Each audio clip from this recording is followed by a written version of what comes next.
And we're back with another metagame report, y'all. How's it going? And this one is very good. I'm excited to say that there are some cards here that are, or decks I should say, that are like really cool to see. And there are some decks that are just not even in this week's meta report. So let's go ahead and talk through the top 8. So we've had this like really cool huge tournament, right? $1,500 in terms of gift prizes. Like first place got $350. A lot of people attended this. Like look at this. Look at this. It's just like surreal. But I want you to notice something. What do we notice in our top 16 here? Right. Top 16 here again. Top 16. Oh, maybe a little top 8. And here as well, we see it in top 4. But this is the decline of Hydreigon Absol. It is crazy to be able to say that out loud. It's still a very top deck. We're going to be talking about it later in this video. But it is not dominating the scene once again. So like that is really cool to see it kind of like drop down to 5. Drop down to like, you know, somewhere down here. Looks like some folks just didn't even want to pick it up here. And this is a standard format, right? This coming in at 8, this coming in at 4. Like if we're like looking at the metagame here, folks are just dropping down and just choosing not to play as often. But there are some other decks that are, like we're looking at Mega Altaria EX Greninja, Suicune EX Bascalibur, getting your top 2, Bellibolt popping its way back up here. I mean, like it is kind of surreal to see that like this is our top 4. Look at this. Look at Mega Lopunny being in the top 5 more popular decks in terms of the like meta share. And then we look at this bigger one here. We have Bellibolt being the highest again, but Mega Altaria, Suicune here as well. Greninja's making its little way up, but decks like Suicune, Greninja, do we just say goodbye? Hydreigon Absol, do we say goodbye? It's crazy because this set didn't have a lot of hope, right? Like the trailers that are supposed to get you really excited for everything, didn't put out, and so if people didn't have faith for this set, but look at this already flipping the meta on its head. So let's go ahead and talk a little bit about the first deck here, and that is one of the top winning deck right here, right? So if we go into this, checking out our standings here, top winning deck, Mega Altaria. Mega Altaria, as much as we, you know, just saying flipping the meta on its head, here's what this list is running. Mega Altaria EX, 2 of those, 2 Chingling, 1 Jirachi, 1 Oricorio, and then 1 training area for this corner piece, and then you see you're supported with your trainers from there. Now, Mega Altaria EX is a crazy consistent card in which you get to add in your tech pieces. What do I mean by tech pieces? You get to add in your Chinglings, your Jirachis, your Oricorio, your Clefairy. Like, literally get to drop an assortment of basics because your endgame sweeper is Mega Altaria EX. And that's really all that you care about. You want to be able to fill up your bench to be able to hit for that 130, that 140 with the training area, your Jirachi being able to smack things up for 30. I think the Oricorio tech here is actually really sweet because you send out your Chingling, it goes down, you throw out your Oricorio, that gets to hit for 80 damage for 1 energy, that goes down, you fill out your bench, and then you're attacking for 130, 140 as well. Rocky Helmet, attach it onto here, and then you're good. I mean, like, this Licia, like what's also been really interesting with these Mega Altaria EX decks is that they really don't need to play Pokeball. It's kind of insane. 50 HP, 30 HP, 50 HP. Like this Licia here just draws you through your deck because you're targeting 2, 4, 5 Pokemon that you're able to just get right into there, and this copycat is just to ensure that you can get yourself a Mega Altaria if that's what you need to get there. So overall, really strong. Block your opponent's items, being able to soften up your opponent for that 140 attack, or just even getting that revenge hit off. That 80 damage for 1 energy just goes super far for you. So that way you can really set things up, soften up enough Pokemon for Mega Altaria to just sweep. We then come in with Greninja, Mega Absol, and Darkrai doing pretty well as well too.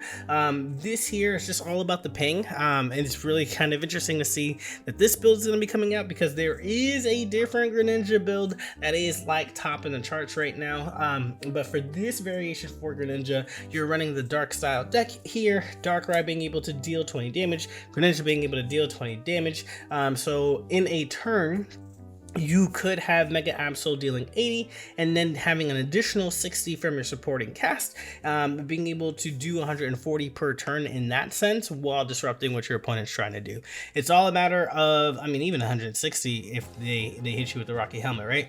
So it's all a matter of wearing your opponent down, bringing them up with your Final Cyrus here, getting these to pop off, taking care of those basics as needed as well too, so that way you can just continue to get point after point after point that you need. Then we move on to the version that I was just mentioning here, and this is quite frankly, like when we take a look at the metagames, Mega Altaria EX Greninja second right here, right? We take a look at this metagame, second in here as well, and we keep moving. First in this one, first in that one, right? Like all very interchangeable. This is the deck that you, if you're like looking for consistency, which is kind of crazy, that this deck is the deck that you want to be playing right now. There's just a lot of power into being able to hit for not only 140, but being able to Greninja anywhere. Your Jingling slows down your opponents while you're fishing up your Greninja lines as well too, and then being able to finish things off with the Cyrus. Like that in of itself has been really this finisher right here, setting up your opponent's Mega to get hurt by the time that this Mega Altaria comes out, kind of goes crazy. And your Sing Swablu, I mean, you'll see Sing Swablu in all these decks now, but being able to cheese that out is the key here. But the extra support of having two Greninjas in this means that there's not a lot of Pokemon that's being played currently that's living 180 damage in a turn, right? Like the more popular decks that you're seeing, none of them are really living that. And by the time that Mega Altaria runs away, if you're facing into another one, they're just one ping away from Greninja from being finished out. So really strongly positioned because of the options and lines that you can take that's due to the Greninjas being added to this deck. And then as we've seen, it is a very popular deck and therefore has been really tested out, and running these sets of cards really boosts up what you're trying to do. We then go into this variation of Bellibolt EX with Zeraora, which is very interesting because usually what you see is that this baby is Pichu, but instead we're seeing a Tyrogue here. I think is an interesting call for this player. They obviously did really well with it over the weekend. The Tyrogue here is just to be able to chip away, and so that way you can boost up your energy on the back line. You have Electric Generator to help you boost your energy, you have your Zeraora to help you boost up your energy, and quite frankly, I played a variation where we did have Pichu, but you have these Auras, you're pulling these cards. It's kind of fascinating that we have 2, 4, 5, 6. So 2 out of 6, you have a 33% chance to start with your Zeraora to begin with. And then you can like sweeten some things up with your Pokeball in here as well. What's interesting to note that there is no Professor's research being played here. And they're being perfectly fine. Like they did well. Let's just check it out again. 11-3, y'all, playing no Professor's research. So talking about trying to be a little different here, that is wow. Like I just even looking at this again, like usually people like their draw twos, but this opponent says or this player says they don't need it. And to go 11-3 straight up, brawling out with your Tyrogue in front, saying that I'm going to get my cards no matter what. I'd rather draw through through Copycat rather than Professor's Research to allow me to play other things. It's a very bold decision that paid off for them. So if you're all interested in an electric deck that is a little spicy, I mean, trying this out. It could be a good one for you as well. We then move on to the new Suicune, right? Like this is just kind of like what it is. This Suicune is like, I don't need you anymore. Literally think of that like Woody and that Woody and Buzz and Andy meme, literally just dropping Greninja and Greninja EX out right away. And why is that the case? because you have your Excalibur here, right? Your Excalibur just literally gave water decks new life. Being able to just get your energy up into your energy zone, being able to brawl that up there is pretty sweet. That if you have two of these, which you definitely can because you have Suicune just drawing your cards, and so you'll be able to get into that. It means that you can Chien-Pao EX 130 each and every single turn, even if it's a weighted turn.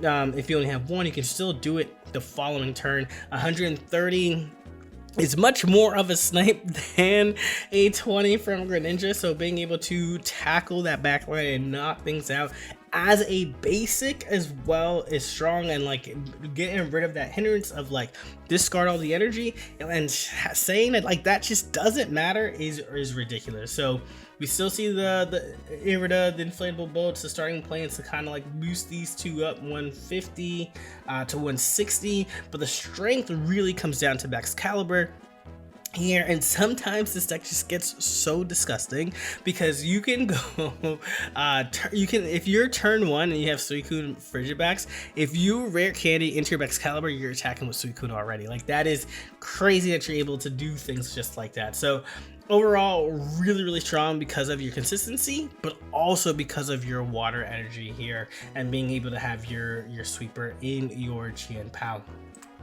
Then we move on to another version of Bellibolt EX being really, I mean, I guess Bellibolt being the supporter here, but your ultimate finisher, right? You're looking at a 2-2 or a 1-1-2 price point map here. Naughty X into the EX. With your Magnetons, you're getting all that energy up there, so you really don't have a worry about the 4 energy cost to be able to attack for 2 energy for 140.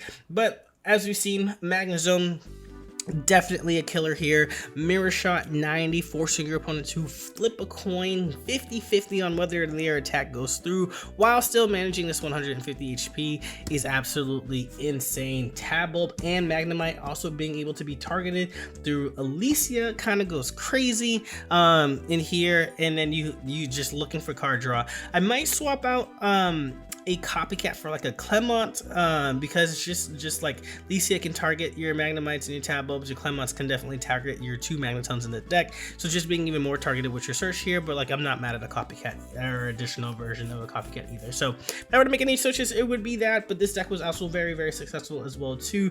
Magnezone is such a strong card, and having a strong finisher to follow up, that's really supporting what you're doing in the electric decks. Bellibolt is pretty sweet.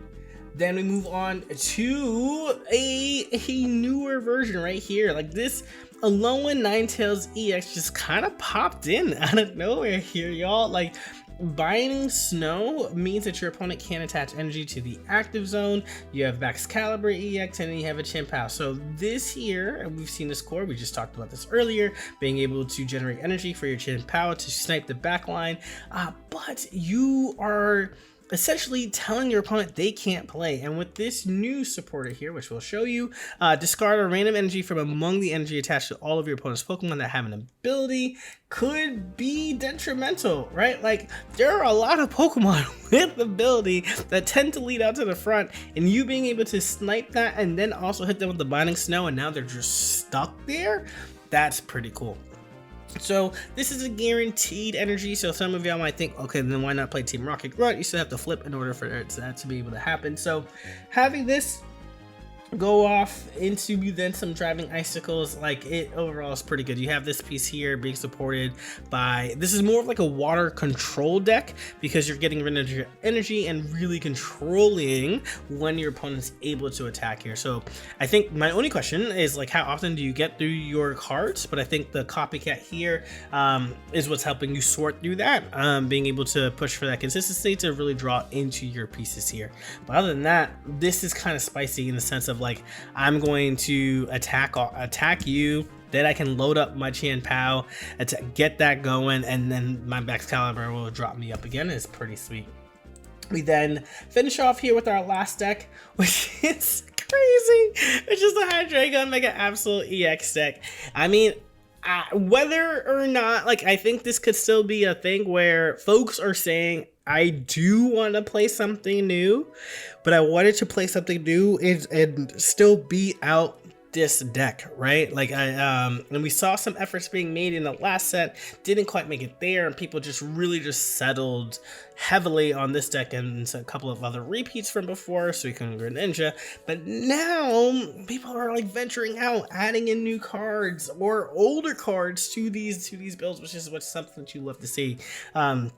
And so I don't have really much to say about this deck because I'm happy to see the numbers start dwindling away. It truly is a menace. Being able to turn to 130 attack and then follow that up with poison and disruption and having the lucky ice pops go your way. It truly felt like an uphill battle when you were going against the opponent, and it just felt like you were being the villain when you were playing this deck. Like, it's just like you're getting the cards that you need whenever you need them, and it's just for the fact that you can really do that. So if this deck high rolls, it's kind of over. If this deck doesn't and stalls out on their, obviously your Hydreigon evolution, then you might have a chance, but typically you didn't. But now that we have the new cards really fighting this being towards the tail end here really speaks volumes to that.